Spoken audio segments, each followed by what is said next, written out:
ध्यान मूलम गुरुर्मूर्ति पूजा मूलम गुरुपदम मंत्र मूलम गुरुर्वाक्य मोक्ष मूलम गुरु कृपा।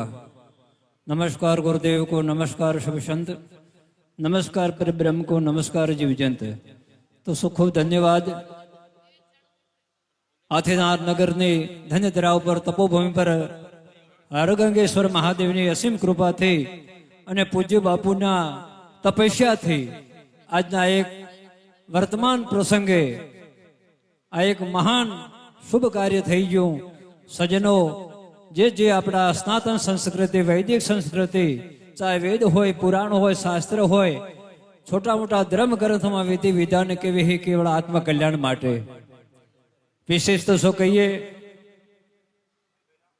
આપણે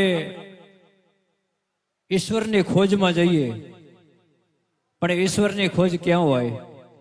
રામાયણમાં શબરીને મર્યાદા પુરુષોત્તમ ભગવાન શ્રી રામે નવધા ભક્તિમાં એક જ વાત કરી, હે શબરી, તું તો આ પરમ તત્વને પામી, પણ જે ગુપ્ત રહસ્ય છે હું આ તને બે શબ્દમાં કહું। પ્રથમ ભક્તિ સંતન કર સંગા, દૂસરી રતિ મમ કથા પ્રસંગા।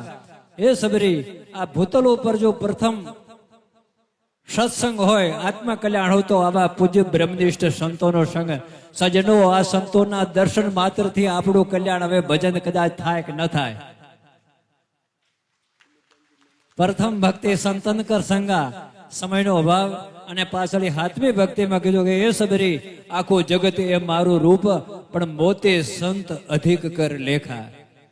તો હવે વધારે કહેવાનું હોય નહીં કે આવા પૂજ્ય બ્રહ્મનિષ્ઠ સંતોનો જો દર્શન માત્રથી, પૂજ્ય માં જગદંબા ભવાનીના દર્શનથી આપણું તો કલ્યાણ થઈ ગયું, એમાં કોઈ શંકાને સમાધાન નથી।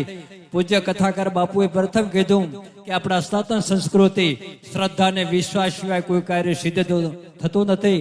તમે દરેક સજ્જનો સદભાગી કે આવા પાવન પ્રસંગ પર આપવાનો આપને મોકો મળ્યો। આ એક સતયુગ ચાલી રહ્યો। બસ આ પૂજ્ય સંતોના ચરણોમાં ખૂબ મારા લાખ લાખ વંદન। વિશેષ તો કહ્યું કે બાપુ આપની આ તપસ્યાનું જ ફળ છે।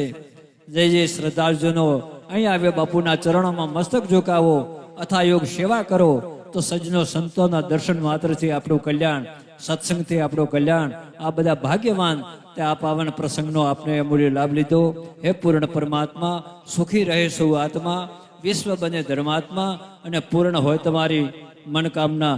જય ગોવિંદ, જય ગોપાલ। ખૂબ ખૂબ આભાર બાપુ। અત્રે વાલેર મઠથી પરમ પૂજ્ય મહંત શ્રી સુખદેવપુરીજી મહારાજ અહીંયા ઉપસ્થિત છે। એમને વિનંતી કરું કે ટૂંકમાં આશીર્વચન પાઠવશે સુખદેવપુરીજી મહારાજ।